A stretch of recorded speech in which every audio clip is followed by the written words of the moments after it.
morning mga sangka! Welcome back to my channel. Andito po tayo ngayon muli sa Standard Chartered Bank kung saan pangalawang beses po tayo pumunta rito dahil kailangan po natin magpalit ng bagong magnetic pin. Kung ang unang part 1 ay nakalimutan po natin, in-skip po natin ang magnetic pin, pero ayan, noon mo na lang yan kuya kasi activate magnetic pin, hindi natin alam eh. Ayan po ay gagawin po natin ngayon para matuto po tayo dahil hindi po kami sumahod, wala po kaming na-receive na sahod. Maski pag nag-update po kami, nag-balance inquiry, wala pong laman, zero po. Kaya we need to update our card, we need to update the magnetic pin. Kaya tara na, punta na po tayo. Ayan guys, nandito na tayo ulit sa ATM na po sa try natin mag-change ng magnetic pin. So try po natin. So pasok natin first.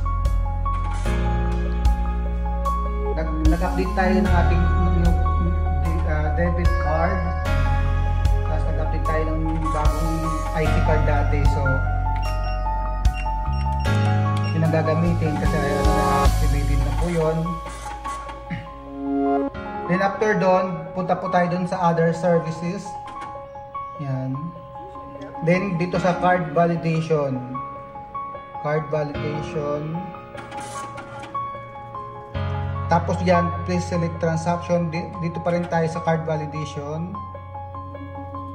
Then lagay po natin yung month and date. 017, then offset.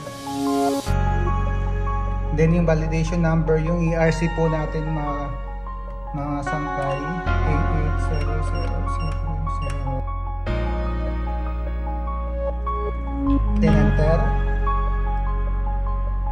Then new IC card.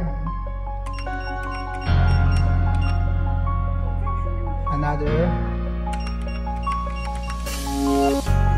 Enter. Yan, lalabas na po ito. Continue to activate magnetic pin. So mag-yes po tayo.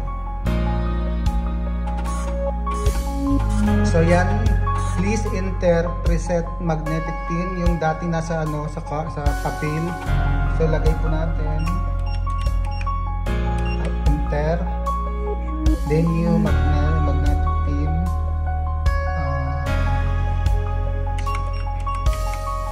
Yan.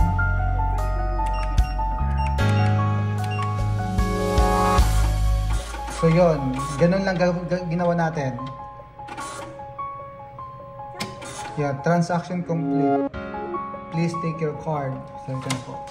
So ganun lang po ang pag-update po ng magnetic pin. So punta lang po kayo sa other services and then meron po doon validation ng inyong card.